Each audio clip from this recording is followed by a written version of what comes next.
हरे कृष्णा। सभी का स्वागत है भगवत गीता क्लास में। प्रभुपाद जी का मंगलाचरण करते हैं।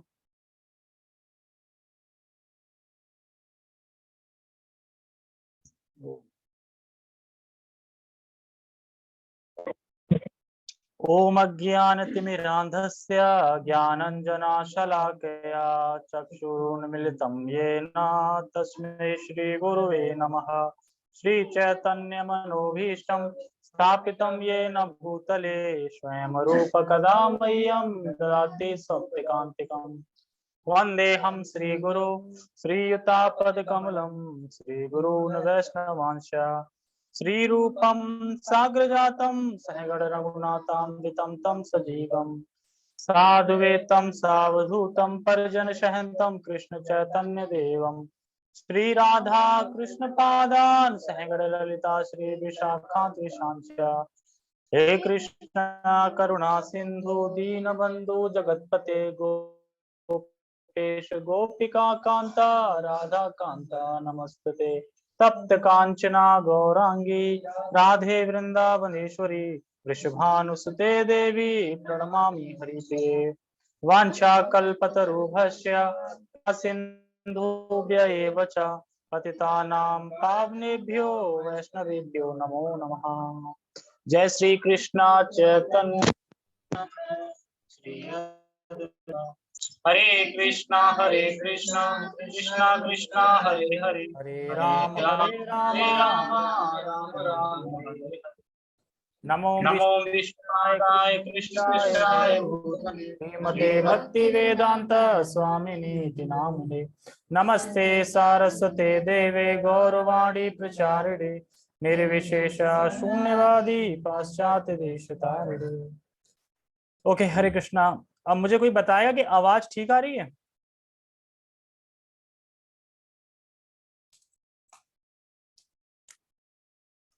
कोई बताने वाला है नहीं? कौशल प्रभु नहीं है? चलो, आ रही होगी आवाज। मैसेज से बताना पड़ेगा या प्रोफाइल ओपन करके मुंह से मुंडी हिला के बता दो, हाँ आवाज आ रही है, ठीक ठाक आ रही है। ठीक है, ओके ओके, आ रही है इसका मतलब। चलो ठीक है, मुंडी हिला दी। प्रोफाइल ऑन करके रखो ना, बंद क्यों कर देते हो? ठीक है। आज का जो श्लोक है बहुत महत्वपूर्ण है, क्योंकि आज के श्लोक में क्वेश्चन पूछा गया है। ठीक है, क्या क्वेश्चन पूछा गया है वो बताते हैं अभी। कल के श्लोक में भगवान ने एक मत दिया था, वो मत क्या था? कौन बताएगा?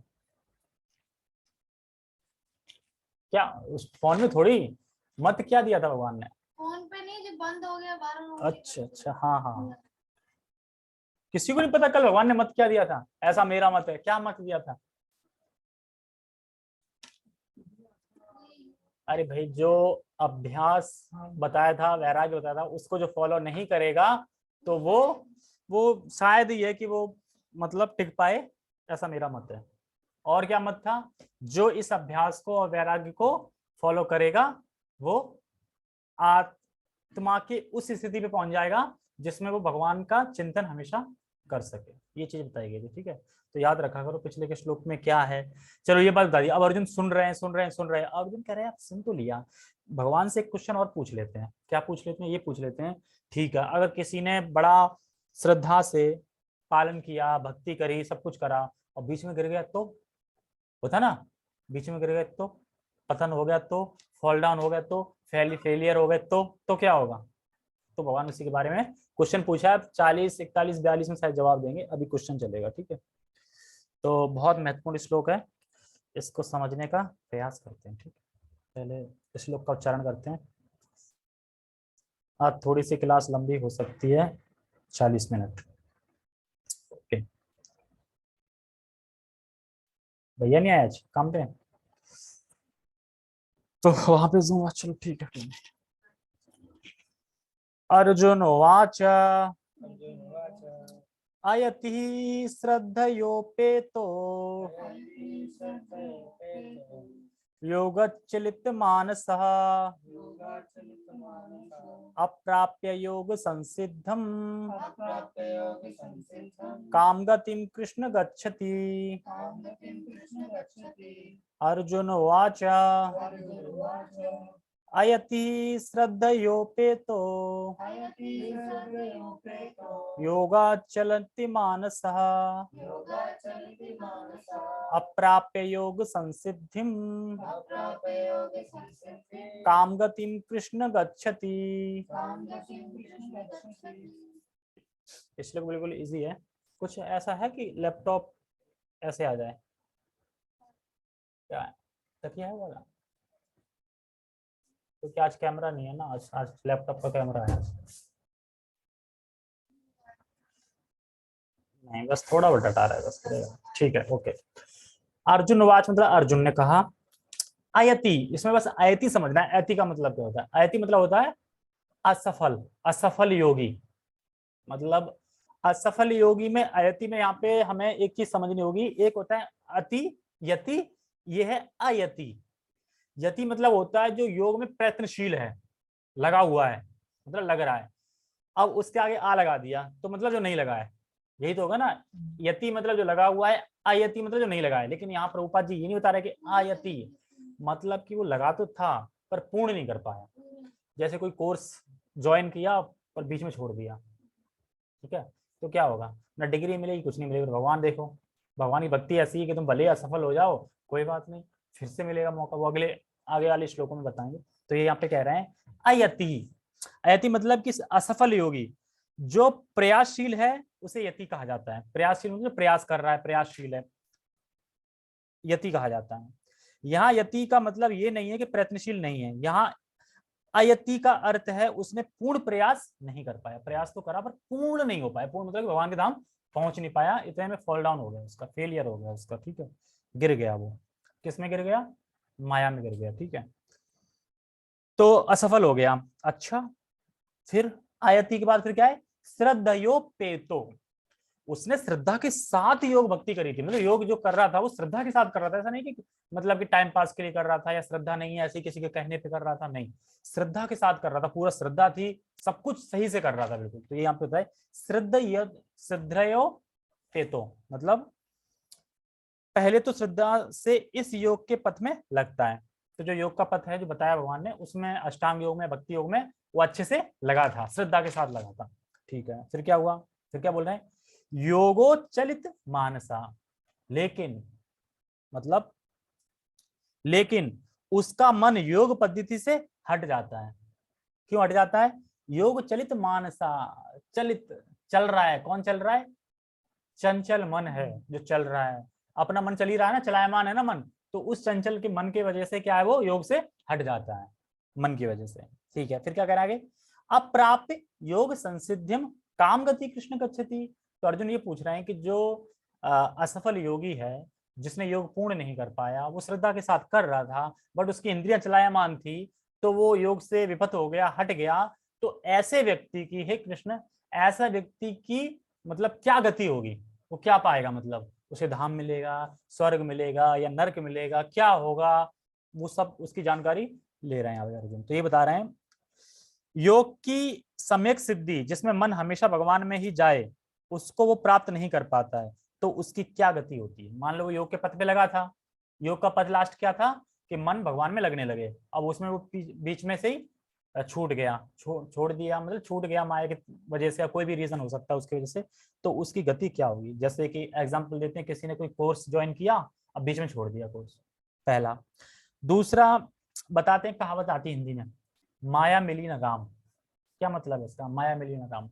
मतलब माया के पीछे लगे थे मैं तो माया बन पाएगा। क्योंकि वो, हाँ, राम की भक्ति में राम क्यों नहीं मिलता है? क्योंकि जब हम योग पथ पे चल रहे हैं तो एक्चुअली सारी चीज त्यागनी पड़ती है ना। इंद्रिय संयम करो, इंद्रियों के सब चलो, तो वो अपना सुख खो रहा है ना। जो माया का सुख है वो तो खो रहा है ना, पार्टी में नहीं जा रहा, लहसुन प्याज नहीं खा रहा, एंजॉय नहीं कर रहा, और पता चला कि फॉल डाउन भी हो गया। तो उसने इतने साल ना तो ये कर पाया, ना तो इसे वो पाया अच्छे से, ना वही सुख मिल पाया। तो कह रहे ना तो राम मिले ना माया मिली। कहाँ गए? नहीं वो तो है, पेज कहाँ चला गया? हाँ ये रहा। ओके ठीक है, तो समझ में आया क्या बोल रहे हैं। तो राम के लिए और राम भी नहीं मिले। जैसे कि श्लोक नंबर 1 से भगवान बताते जा रहे थे, हैं अष्टांग योग करो, ऐसे बैठ जाओ, वैसे बैठ जाओ, जो जो जब तुम्हें दुख होता है तो सोचो दूसरों को भी दुख होता होगा, ठीक है, मन को स्थिर करो, ये करो, वो बहुत सारा। तो अर्जुन सुनते जा रहे हैं, सुनते जा रहे हैं, कह रहा मैं समझ गया। अर्जुन कह रहा मैं समझ गया। क्या समझ गए? मैं समझ गया कि भक्ति में लगना है, आपका नाम लेना है, जबरदस्ती इंद्रियां खींच के आप में लगानी है। लेकिन लेकिन अगर मैं बीच में गिर गया तो वही क्वेश्चन है कि बीच में गिर गया तो क्या होगा। अब भगवान कहते गिर गए तो फिर क्या है, शुरू से फिर करोगे। अब ऐसा मैं ना करनी भक्तियां भक्तियां, ठीक है भाई गिर गए तो, लेकिन भगवान क्या कहेंगे, गिर गए कोई बात नहीं, तुम्हें अगले जन्म फिर किसी मतलब जो कि 50% पे गिरा तो उसे अच्छे मतलब पैसे वाले क्या मिलेगा, जहाँ पे कोई दिक्कत नहीं होगी पैसे वैसे की, तुम गिरोगे नहीं, ठीक है, भरपूर होगा। और 80% कर लिया तो किसी साधु संत के घर मिलेगा, भक्तों के घर मिलेगा जन्म। तो अब कंटिन्यू करोगे, ये आगे आएगा तो आप विस्तार से पढ़ेंगे। एक बार फिर से समझते हैं। तो अर्जुन यही कह रहे हैं कि असफल योगी अब जीरो हो गया क्या सब कुछ, उतने इतना उस कुछ किया उसने, 20 साल लगा रहा भक्ति में, योग में, अब वो फॉल डाउन हो गया उसका, तो अब जीरो हो गया क्या सारा कुछ, ऐसे क्वेश्चन पूछ रहे हैं। तो सबसे पहले तो संस्कृत वर्ड देखो, अयति। अयति मतलब बता रहे हैं, अर्जुन ने बोला मैं समझ गया कि हमें भक्ति करनी चाहिए, अभ्यास करना है, मन को जबरदस्ती आप में लगाना है, और मानो मैंने प्रयास तो किया पर मैं असफल हो गया, तो मैं नहीं कर पाया। तो कह रहे हैं अयति मतलब असफल योगी। फिर आगे क्या कह रहे हैं इसमें, श्रद्धयो पेतो। श्रद्धयो पेतो मतलब मैं श्रद्धा के साथ लगा था, ऐसा नहीं कि मैं ऐसे ही लगा था, मैं श्रद्धा के साथ लगा था पर मेरा फेलियर हो गया, फेलियर हो गया मेरा। फिर कह रहे हैं योग चलित मानसा। क्यों हो गया फेलियर भाई, क्यों फेलियर हो गया तुम्हारा? तो कह रहे हैं क्योंकि मन तो विचलित करने वाला है ना, विचलित करने वाला है, तो मन के कारण मानो मैं पूरा नहीं कर पाया, गिर गया। अच्छा गिर गया। तो कह रहे हैं इसमें अप्राप्य, अप्राप्य योग संसिधम। इसमें कह रहा है अगर मैं योग की पूर्णता को प्राप्त नहीं कर पाया, यानी सिद्धि प्राप्त नहीं कर पाई, जिस सिद्धि को प्राप्त करने के लिए मैं लगा था वो सिद्धि प्राप्त नहीं कर पाया, तो कह रहा है काम गति, काम गति कृष्ण गच्छति। तो कृष्ण बताइए मुझे ऐसे व्यक्ति की क्या गति होगी। ठीक है, श्लोक समझ में आ गया पूरा? टेक्स्ट पर क्या अभी नहीं समझ रहे? अब तो श्लोक पढ़ के समझ में आ रहा होगा ना क्या वर्ड का क्या मतलब है ना? पूछूं फिर से? हाँ बाद में पूछूं। हाँ बता, अयति का मतलब बताओ। अयति, यति, अयति, असफल योगी, अभी तो बताया इतनी बार। मैं असफल नहीं बोलती, मैं तो ये बोलती गिर गया, हाँ गिर गया, फॉल डाउन हो गया उसका है, हाँ, फेलियर हो गया, फेल हो गया बेचारा। अच्छा ठीक है, आगे क्या है, श्रद्धयो पेतो। श्रद्धा से लगा हुआ हाँ श्रद्धा से लगा, ठीक है। योग चलित मानसा, मतलब चलना चलायमान था, मतलब मन में विकार आ गया माया की तरफ, ठीक है। और अप्राप्य योग संसिधम, जिसने सिद्धि प्राप्त नहीं कर पाई, योग में सिद्धि मतलब पूर्ण सिद्धि प्राप्त नहीं कर पाई, तो कह रहा है काम गति कृष्ण गच्छति। तुम बताओ काम, ये तो हिंदी जैसा है, काम गति, काम गति क्या गति होगी, काम मतलब क्या गति होगी, गच्छति मतलब किम, किम गतिम कृष्ण गच्छति। गच्छति मतलब किस गति को प्राप्त होगा वो, मतलब गच्छति। ओके, तो टेक्स्ट पढ़ते हैं। अर्जुन ने कहा हे कृष्ण, उस असफल योगी की गति क्या है जो प्रारंभ में श्रद्धा पूर्वक आत्म साक्षात्कार की विधि ग्रहण करता है किंतु बाद में भौतिकता के कारण उससे विचलित हो जाता है और योग सिद्धि को प्राप्त नहीं कर पाता है। तो यहाँ ये बता रहे हैं योग सिद्धि को प्राप्त नहीं कर पाता। जैसे कि हम भक्ति क्यों छोड़ देते हैं, मतलब जो लोग भक्ति क्यों छोड़ देते हैं, एक्चुअली छोड़ते हैं तभी क्वेश्चन किया गया है ये। और पता क्वेश्चन क्यों किया है कि पता है लोग छोड़ देंगे, माया इतनी प्रबल है ना, हर कोई तो पूरा पार नहीं हो पाएगा। लेकिन भगवान का यही है कि अगर तुम छोड़ भी दोगे, छूट भी गया तो इसमें कोई हानि नहीं है, क्योंकि भगवान ने दूसरे अध्याय में कुछ बताया था, जितनी प्रगति कर ली ना वहां फिक्स हो जाती है सील। तो वो कोट भी करेंगे तो जी यहाँ पे वही वही दिखाएंगे कि देखो ये बोल रहा था भगवान ने पहले, ठीक है। तो क्यों छोड़ देते, देखो इसलिए क्योंकि ये भ्रांत धारणा जाती नहीं कि इस जगत में सुख है। एक्चुअली इस जगत में सुख है नहीं, लेकिन हमारी भ्रांत धारणा क्या है कि इस जगत में सुख है, तो ये भ्रांत धारणा जाती नहीं और किसी तरह से मैं एडजस्ट करके सुखी हो जाऊंगा, ये लगा रहता है हमेशा ना, ऐसे नहीं ऐसे करके सुखी हो जाऊंगा, ऐसे नहीं ऐसे कर सुखी हो जाऊंगा, हमेशा चलता रहता ना ये मन में, इसलिए। ठीक है, पर पढ़ते तात्पर्य। भगवत गीता में आत्म साक्षात्कार या योग मार्ग का वर्णन है। समझ में आ रहा है? ठीक है, जब समझ में ना बता दी, मैं पढ़ता चलता हूँ। आत्म साक्षात्कार का मूलभूत नियम यह है कि जीव आत्मा यह भौतिक शरीर नहीं है। क्लियर? क्लियर मतलब समझ में आ रहा है ना? ऐसा ना क्लियर सब ऊपर से जा रहा है, कुछ नहीं, मतलब ऑल क्लियर। अपितु इससे भिन्न है और इसका सुख शाश्वत जीवन आनंद तथा ज्ञान में निहित है। ये शरीर तथा मन दोनों से परे है। समझ में आ गया? आत्मा ना, ये बोल रहे हैं ये शरीर तथा मन दोनों से परे है। आत्मा ही तो बोल रहा है, आत्मा हाँ। ही तो शरीर तथा मन। हाँ, कैसे? हाँ। आनंद है, वो भगवान में ही घुस रही है, लेकिन वो शरीर से उसे कोई लेना देना। हाँ, शरीर के सुख से उसे कोई लेना देना नहीं है, मन के सुख से उसे कोई लेना देना नहीं है, इसलिए कह रहे हैं कि इन दोनों से परे है। अब इसको मैं और समझाता हूँ विस्तार से। देखो, आत्मा का सुख क्या है? शाश्वत जीवन। शाश्वत है और जीवन हमेशा रहता है। ठीक है, शाश्वत जीवन। शाश्वत जीवन आनंद जो ज्ञानमय है। आत्मा जो है उसका शाश्वत जीवन क्या है? आनंद क्या है? ज्ञानमय है वो। ठीक है, ज्ञेय ज्ञाता ज्ञान जो है ना, ज्ञानमय है आत्मा। और ये शरीर तथा मन दोनों से परे है। ये बता रहे ना, ये शरीर तथा मन दोनों से परे है, अर्थात शरीर और मन के जो सुख हैं वह आत्मा को कभी टच नहीं कर सकते। एक्चुअली जो हमें शरीर से सुख मिल रहा है ना, मन से सुख मिल रहा है, वो आत्मा को टच बिल्कुल नहीं करता है। लेकिन हम अपने आत्मा को क्या पहचान कर रहे हैं? शरीर मतलब आत्मा की पहचान शरीर से कर रहे हैं, इसलिए हमें पता चलता है कि हम सुखी हैं। लेकिन शरीर के सुख, मन के सुख आत्मा को टच नहीं कर सकते। और इसी कारण जब आत्मा को सुख प्राप्त नहीं होता है, तब तक आत्मा सुखी नहीं हो सकती। यही प्रभुपाद जी यहाँ पे बता रहे हैं। आत्मा को सुख क्या है? भगवान की भक्ति। अब आत्मा को सुख नहीं मिल रहा तो कभी तुम संतुष्ट हो पाओगे? नहीं हो पाओगे कभी संतुष्ट, तो कभी सुखी नहीं हो पाओगे। यही बता रहे हैं। आगे बढ़ते हैं। आत्म साक्षात्कार की खोज ज्ञान द्वारा की जाती है। राइट है ना? ऐसा तो नहीं कि आत्म साक्षात्कार खोज केले बेच के या फिर कुछ और करके करी जाती हो कि आत्मा का ज्ञान कैसे हो। आत्म साक्षात्कार मतलब ज्ञान के द्वारा की जाती है। और ज्ञान क्या है? मटेरियल नॉलेज नहीं, आध्यात्मिक ज्ञान। ठीक है, मटेरियल नॉलेज से तो वैज्ञानिक लगे हैं ना, अभी तक ढूंढ नहीं पाए। और समझ में नहीं आता ये लोग इतने इतने पैसे खर्च कर रहे हैं, मून पे जाएंगे, यहाँ जाएंगे, वहां जाएंगे, कितना पैसा वेस्ट कर रहे हैं ना।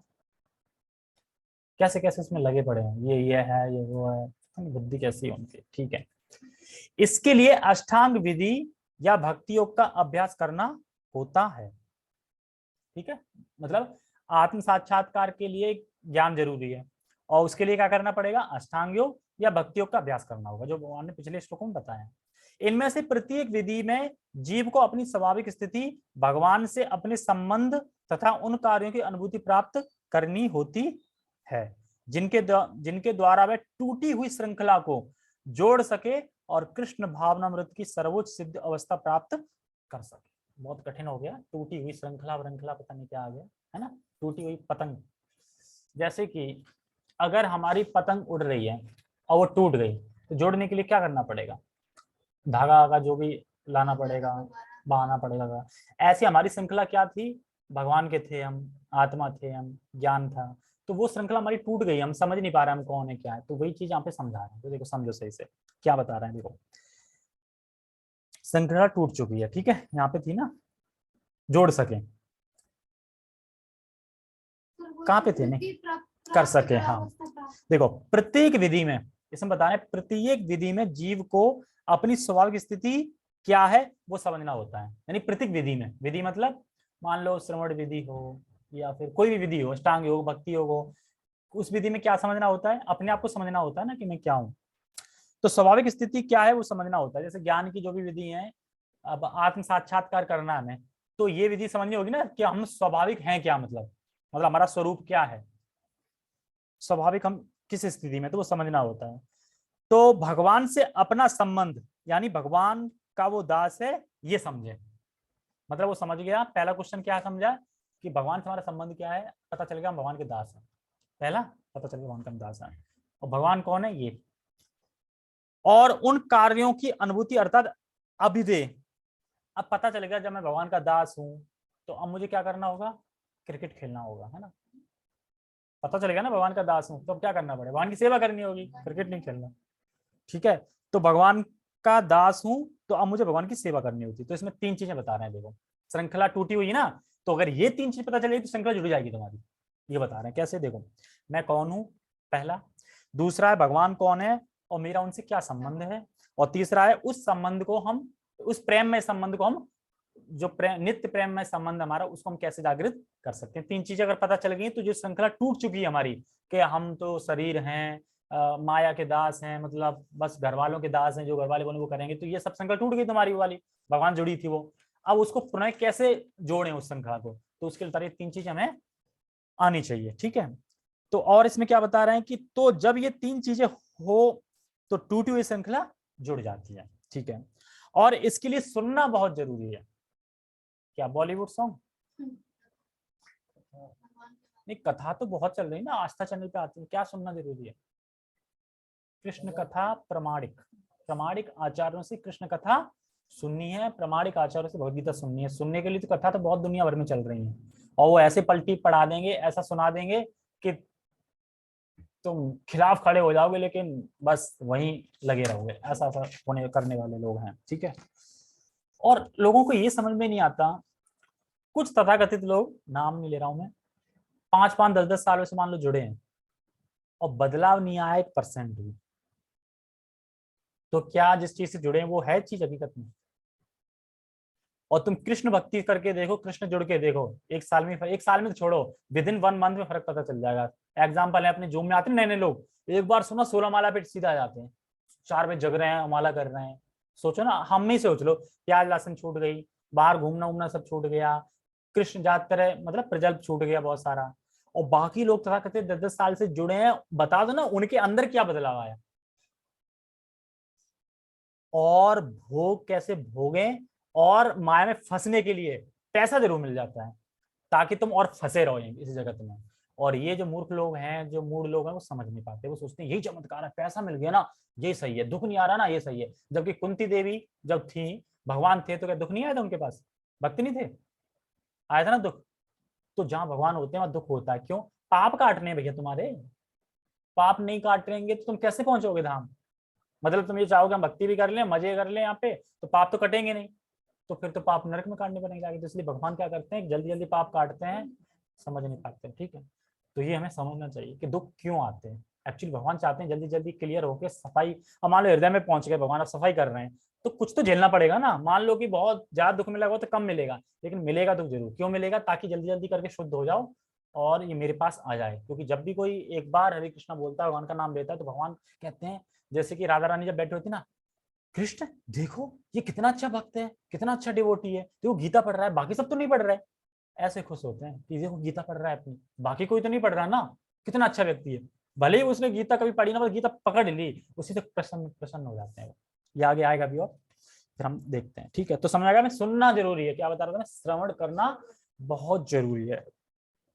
अगर सुनेंगे नहीं तो हमारा हरे कृष्ण मंत्र है ना, वो भी सूखा सूखा हो जाएगा। तुम सुनो मत, 1 महीने कथा मत सुनो, सिर्फ हरे कृष्ण जप करो खाली, सूखा सूखा जप हो जाएगा, रस नहीं आएगा उसमें, बोलते क्योंकि सुन नहीं रहे ना इसलिए।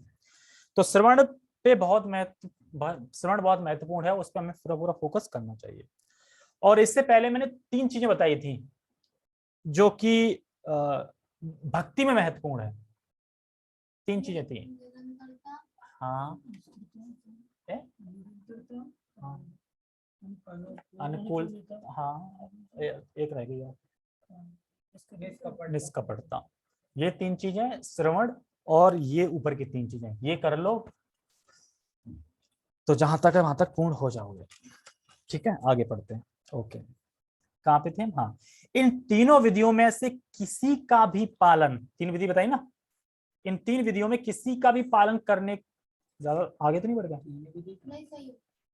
इन तीनों विधियों में से किसी का भी पालन करके मनुष्य देर सवेर अपने चरम लक्ष्य को प्राप्त होता है। आगे ना 3 विधि बताई ना, इन 3 विधि को किसी एक का भी पालन कर लेंगे तो देर सवेर तुम पहुंचे। देर सवेर इसलिए बोल रहे हैं क्योंकि तुम अगर एक ही का पालन करोगे तो थोड़ा स्पीड स्लो हो जाएगी, ठीक है। भगवान ने द्वितीय अध्याय में इस पर बल दिया है कि दिव्य मार्ग में थोड़े से प्रयास से भी मोक्ष की महती आशा है। दूसरे अध्याय में बताया था ना कि जो मतलब अगर 50%, 11% जिसने भक्ति कर ली है और फॉल डाउन हो गया, मर गया, शरीर छोड़ना पड़ा, तो नेक्स्ट जन्म क्या है, 12वें % से स्टार्ट होगी। तो ये यहाँ पे इसलिए कोट कर रहे हैं कि भगवान ने देखो पहले ही बताया, और उसी से मिलता जुलता कोई प्रश्न है ना, फॉल डाउन हो गया तो क्या गति होगी, तो इसलिए यहाँ पे कोट कर रहे हैं। ठीक है, ठीक है। इन तीनों में से इस युग के लिए भक्ति योग विशेष रूप से उपयुक्त है, क्योंकि इस साक्षात्कार की यह श्रेष्ठतम प्रत्यक्ष विधि है। इसको समझो। ईश मतलब भगवान बोलते हैं, ईश्वर। ईश मतलब कि कंट्रोलर, सुप्रीम लॉर्ड, कृष्ण ही हो गया मतलब ईश। जैसे कि हाँ क्या बता रहा था मैं, विधि, इसको समझो, प्रत्यक्ष विधि है। देखो, भक्ति योग सृष्टि के पहले भी था, ओके, अभी भी है, और सृष्टि के बाद भी रहेगा। ठीक है, और कर्मयोग, ज्ञान योग, अष्टांग योग, ये जब सृष्टि होती है तभी होते हैं ये, जब सृष्टि नहीं होती तब नहीं होते, क्योंकि भक्ति योग है वो शाश्वत है, ऊपर भी है, मतलब वैकुंठ लोक में भी, गोलोक धाम में भी है। अब गोलोक धाम में ये थोड़ी है ज्ञान योग, कर्म योग, अष्टांग योग, ये थोड़ी है, भक्ति है शुद्ध वहां पे। ठीक है, तो ये यहाँ पे बता रहे हैं, क्यों बता रहे हैं प्रत्यक्ष विधि, क्यों बता रहे हैं, एक्चुअली भक्ति होगी तो शाश्वत है ना, बाकी तो कोई चीज शाश्वत है ही नहीं। जब सृष्टि होगी तो ये आ जाएंगे ज्ञान योग, कर्म योग, अष्टांग योग, और जब सृष्टि नहीं है तब, मान लो सृष्टि सुप्त अवस्था में सब चलेगा, कोई है नहीं, तो सब धाम में ही है, मतलब बाकी जिन कर्म है वो करोड़ों कसाई विष्णु के घर में लेटे हैं, और बाकी जो वैकुंठ में वो शाश्वत तो वही है ना स्थान, वहां सिर्फ भक्ति है। तो इसलिए कह रहे हैं भक्ति ही है उपयुक्त सब विधियों में से, मतलब कर्म योग, ज्ञान योग, में भक्ति योग है वही श्रेष्ठतम है, वही प्रत्यक्ष है, वही बता रहे हैं। और बता रहे हैं, तो जब तक व्यक्ति भक्ति नहीं करता है वह भगवान के धाम नहीं जा सकता। अब तो समझ ना, शाश्वत धाम जाना है तो शाश्वत चीज ही तो अपनानी पड़ेगी ना, भक्ति योग करोगे तो शाश्वत धाम जा पाओगे ना, नहीं तो जा ही नहीं पाओगे, ज्ञान योग करोगे तो नहीं जा पाओगे। ठीक है, तो भक्ति योग मैन है, मतलब वही है शाश्वत। ओके, आगे बढ़ते हैं। अतः अर्जुन पुनः आशाश्वत होने की दृष्टि से भगवान कृष्ण से अपने पूर्व कथन की पुष्टि करने को कहता है। भले ही कोई आत्म साक्षात्कार के मार्ग को निष्ठा पूर्वक क्यों न स्वीकार करे, किंतु ज्ञान की अनुशीलन विधि तथा अष्टांग योग का अभ्यास इस युग के लिए सामान्यतः बहुत कठिन है। ओके, अतः निरंतर प्रयास होने पर भी मनुष्य अनेक कारणों से असफल हो सकता है। अब देखो यहाँ पे दो चीजें चलेंगी, असफल हो सकता है, तो असफल होने के कारण बताओ क्या क्या है, कुछ याद आ रहा है? अष्टांग योग, ध्यान योग, इसमें जो सब चीजें, इनमें असफल होने के क्या क्या कारण हो सकते हैं? बहुत सारे कारण हैं। उम्र छोटी है, ठीक है, उम्र छोटी है, बुद्धि कम है, ओके, आलस है, अरे कल करेंगे, सो लेते हैं, ठीक है, गलतियां बहुत करते हैं, ठीक है, और हॉर्न बजते रहते हैं, मोबाइल बजता रहता है, जो भी है, ठीक है, ओके, और इंद्र संयम करने की विधि में बहुत कठिनाई आती है, तो ये बहुत कठिनाई बता रहे हैं। ठीक है, अब ये तो हो गई कि जो असफल हो सकता है, वो ये सब चीजें बता दी कि इससे असफल हो सकता है, मतलब क्वेश्चन क्या था, असफल योगी की क्या गति है, जो योग में सफल हो गया, सफल नहीं हो पाया, तो क्या क्या है, बहुत सारे हैं ना, ये तो अभी कुछ भी नहीं है, दुनिया भर के निकलेंगे अभी, असफल होना तो कैसे भी कर सकते हो तुम। अब आ जाओ, अब भक्ति में फायदा क्या है, और उस पर आ जाओ। ये तो हो गया कि लॉस क्या, मतलब असफल कैसे हो सकते हो, अब भक्ति में फायदा क्या है उसमें आ जाओ। देखो, फायदा ही फायदा है भक्ति में, क्या फायदा है, भगवत प्रेम मिलेगा, नाम लोगे भगवान को तो क्या मिलेगा, भगवत प्रेम मिलेगा। दूसरा, और किसी भी तरह उच्चारण करेगा तो मुक्त हो जाएगा, कैसे भी कर, हरे कृष्णा हरे कृष्णा हरे राम तुझे छोड़ूंगा नहीं, हरे कृष्णा, कैसे भी कर लो, मतलब उसका मतलब क्या है कि मुक्ति तो है ही है। ठीक है, मुक्ति मतलब यह है कि अब उसे आगे चल के धाम मिल ही जाएगा, स्टार्ट हो गया उसका। अच्छा, ओके, और क्या फायदा है, प्रसाद खाना, अब इसमें कठिनाई आ रही कोई नहीं, प्रसाद खाने में किसी को बुरा लगता हो तो ये भी भक्ति में, भक्ति के अंग में है ना प्रसाद भी। ठीक है, नाम लेना, कथा सुनने में, इसमें कठिनाई आती है, कथा सुनने में, नाम लेने में, या प्रसाद खाने में, और ये तो भगवत नाम पहुंच जाओगे उससे, ये सब करने से, और उसमें कितनी कठिनाई आती है।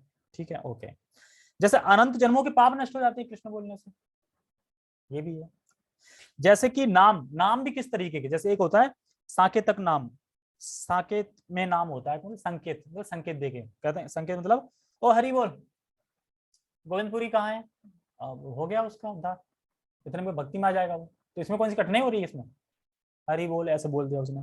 दूसरा परिहास में, कहीं ना कि हरे कृष्णा कर रहे हैं यही फालतू में, हम तो ना करें कभी हरे कृष्णा, ऐसे करके जो बोल दिया ना, परिहास में बोल दिया, उसका भी लाभ है। ठीक है, ओके। तीसरा सोबम, गा गा के, कोई गा गा के बोलते रहते ना, ओ कृष्णा हो, है ना, कृष्णा हो, मतलब जब गीत गाते होते हैं, गीतों से मतलब, गीत मतलब क्या, पूरा वो करने के लिए, पद पूरा करने के लिए जोड़ देंगे, चाहे कृष्ण कहो या राम बोलो, राम बोलो राम, ऐसे करते हैं ना, राम राम राम, तो ऐसे करके। दूसरा हेलनम नाम, हेलनम, हेलनम क्या है, हरे कृष्ण कृष्ण कृष्ण हरे राम राम राम हरे हरे। अब भले वो नेगेटिव मतलब उससे कर रहा है ना, उसका मन लगा कुछ नहीं कर रहा, बस लगा है जी, लगा हरे कृष्ण हेल हेल के कर रहा है ऐसे करके, उसका भी उद्धार है मतलब। तो ये बता रहे हैं कि ये मार्ग, अब इतना सारा कुछ फायदा बता दिया, अब ये मार्ग छोड़ के, रिकॉर्डिंग करी थी मैंने कि नहीं रिकॉर्डिंग है, ओके पक्का, रिकॉर्डिंग हाँ हो रही है, हाँ पता नहीं, मैंने पता नहीं, मुझे याद नहीं आ रही, देखने लगा। रिकॉर्डिंग हो रही है, रिकॉर्डिंग सबके आ रही है, रिकॉर्डिंग आ रही है, ठीक है मैं भूल गया हूँ। ओके, कहाँ पे थे हम, हाँ। अब ये छोड़ के कोई वो वाली विधि अपनाएगा सफल, मतलब वो वाली अष्टांग वष्टांग योग वाली है, तो उसमें कितनी कठिनाई है, इंद्रिय संयम करो, ये करो, तो ये बता रहे हैं। ठीक है, अब एक और प्रभुपाद जी बड़ा वो बोल रहे हैं, पहला कारण तो यह हो सकता है कि मनुष्य इस विधि का पालन करने में पर्याप्त सतर्क ना रह पाए। दिव्य मार्ग का अनुसरण बहुत कुछ माया के ऊपर धावा बोलना जैसा है। अब तुम किसी पे धावा बोल दो, मान लो, तो वो ये कहेगा, थैंक यू आपने मुझसे धावा बोला मुझ पे, ठीक है आप आइए, आप ना मंदिर के पीछे का गेट है इधर से निकल जाइए, ऐसे प्यार से बोलेगा। तुम धावा बोलोगे ना तो वो भी तैयार खड़ा होगा। तो हमने माया पे धावा बोल दिया है। कैसे दावा बोल दिया है, क्योंकि हमने जब माला पकड़ी तो माया देखती ये क्या कर रहा है, ये क्या कर रहा है, भगवान का नाम ले रहा है ये, तो माया का फोकस कहाँ जाता है, जैसे ना जेल में कोई जब कैदी भागता है तो लाइट घूमती रहती है ना, कौन सी लाइट बोलते हैं उसको बोलते हैं स्पॉट लाइट, स्पॉट लाइट, तो उस पर कैप्चर कर लेती ना, देखो भाग रहा है। अब ऐसी माया तो लाइट तो हमेशा चलती रहती है वो, लेकिन जब कोई भागेगा तो उस पर एकदम फोकस हो जाएगी लाइट में। तो उसी तरीके से माया तो देख ही रही है, उसने देख लिया माला कर रहा है, अब पूरा ध्यान उसी पे चला गया माया का, इससे तो माया कैसे हटाऊं मतलब।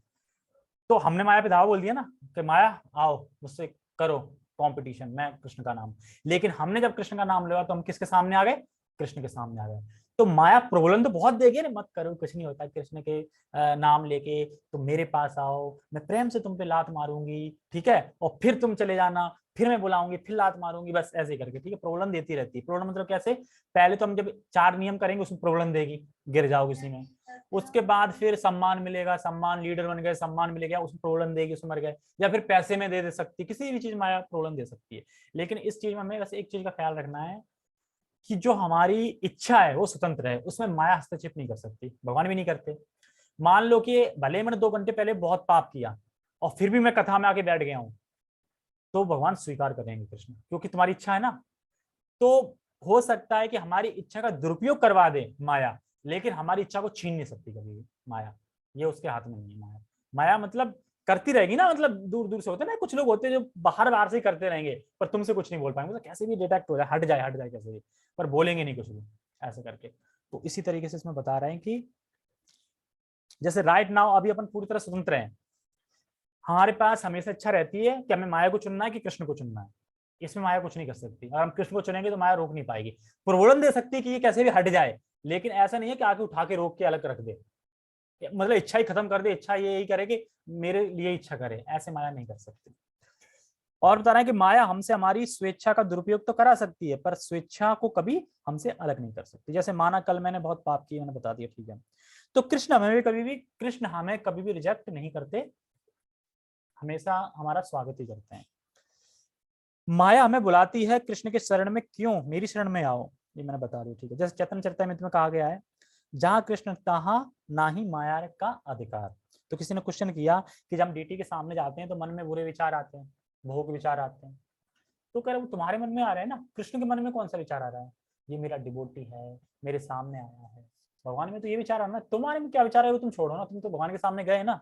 जैसे पूतना पूतना क्या विचार लेके आई थी, मारूंगी, पर कृष्ण क्या विचार कर रहे थे, अरे कुछ भी हो, माँ के रूप में आई है ना, तो फिर तो मुझे देना पड़ेगा ना इसको माँ का स्थान, यही सोच रहे हैं ना। तो ऐसे भगवान हमेशा सही सोचते हैं, हम भले ही बुरे विचार आए कुछ आ रहा हो, ठीक है, ओके। तो माया हमको जब इतना परेशान करती है तो माया है क्यों, क्यों है माया?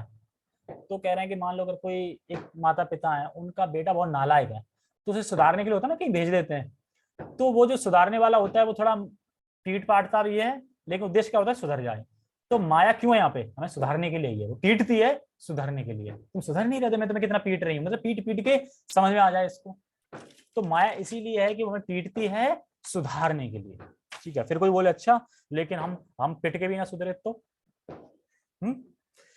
क्योंकि ये संसार बनाया इस डिजाइन से गया है कि एक ना एक दिन सबको मुक्ति मिलनी है, सब कृष्ण के पास जाएंगे, कि एक ना एक दिन तो सब कृष्ण के पास जाएंगे, क्योंकि डिजाइन ही ऐसा, मतलब भोग करेंगे, भोग करते करते थक जाओगे, कुछ नहीं रखा, फिर तुम सोचोगे यार क्या है इस जगत में, निकलने के लिए, बाहर निकलने कुछ तो होगा।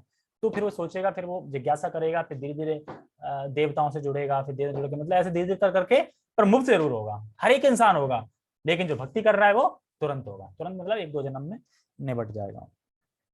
ओके ओके, और आगे बढ़ते हैं, कहाँ पे थे?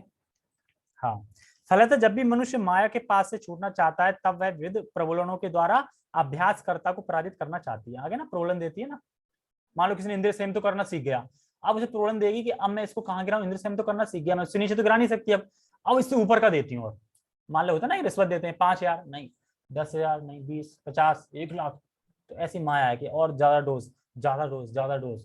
अच्छा तुम ऐसे नहीं पीट रहे, मैं तुम्हें पैसा देती हूँ बहुत, पैसे से भी नहीं तुम गिरे, मैं तुम्हें सम्मान देती हूँ, लोग वाह वाह करेंगे तुम्हारी, वाह वाह करेंगे, मजा आएगा, तो उसके बाद वाह वाह नहीं करेंगे, फिर तुम्हें गुस्सा है, क्यों नहीं कर रहा मेरी वाह वाह, तो हो गया फॉल डाउन। इस तरीके कैसे भी फॉल डाउन कर सकती है, ठीक है। तो बद्ध जीव पहले से ही चाहती है, इसमें बता दूं हम कैसे कैसे प्रलोभन होते हैं, 4 नियम पालन करने में कठिनाई देगा, ये मैंने बता ही दिया, सारा बता ही दिया, ठीक है। तो बद्ध जीव पहले से प्रकृति के गुणों द्वारा मोहित रहता है, और दिव्य अनुशासनों का पालन करते समय भी उसके पुनः मोहित होने की संभावना बनी रहती है। तो यहाँ पे बता रहे हैं कि अगर हम भक्ति कर रहे हैं, फिर हम ये ना समझे कि हम गिर नहीं सकते, मोहित नहीं हो सकते, माया से हो सकते हैं मोहित। जैसे बता रहे हैं ना, कुछ लोग होते हैं ना जो ऊपर होते हैं, बहुत ऊपर बैठे होंगे ना, जो सफल योगी हो गए ऊपर बैठे, तो वो कहेंगे महाराज जी, महाराज जी, क्या महाराज, महाराज जी, आप मन में सोच रहे अरे मैं यहाँ पे अकेला हूँ, कोई तो संग चाहिए ना बात बात करने के लिए, अकेला बिल्कुल नहीं, महाराज जी आप अकेले ही रहो, आप अकेले ही रहो, गिरने के लिए तो हम है ना, हम गिरेंगे माया में, आप थोड़ी गिरोगे, अरे नहीं हम भी गिर सकते हैं, नहीं आप नहीं गिरोगे माया में, हम गिर सकते हैं। तो अब वो फिर गिर गए, अरे महाराज जी आप गिर गए, क्योंकि कभी होता है ना कि अकेलापन से इंसान गिर जाता है, हमने बिठा दिया इतना ऊपर, अब कोई उसके पास ही नहीं है, तो फिर संग चाहिए ना, भक्तों का संग भी चाहिए, अकेले बैठे बैठे भी तुम हो सकता है अकेले फिर गिर जाओ, क्योंकि माइंड अकेला होगा ना तो दिक्कत होती है, इससे संग का बहुत प्रभाव पड़ता है। यही योग चलित मानस अर्थात दिव्य पथ से विचलन कहलाता है। अर्जुन आत्म साक्षात्कार के मार्ग से विचलन के प्रभाव के संबंध में जिज्ञासा करता है, तो यही जिज्ञासा कर रहा है कि जो सफल योगी है उसकी गति क्या होगी, ठीक है। ओके, तो ठीक है, विल स्टॉप करते हैं, वैसे भी टाइम हो गया, मैंने बोला था ना आज क्लास थोड़ी लेट होगी, 38 मिनट होगी, ठीक है। जगत गुरु श्रील प्रभुपाद की जय, श्रीमद् भगवद गीता की जय, नित्य नित्य गौतम नंद हरि हरि बोल, ये लटक रहे थे, दिख रहे चलो माफ।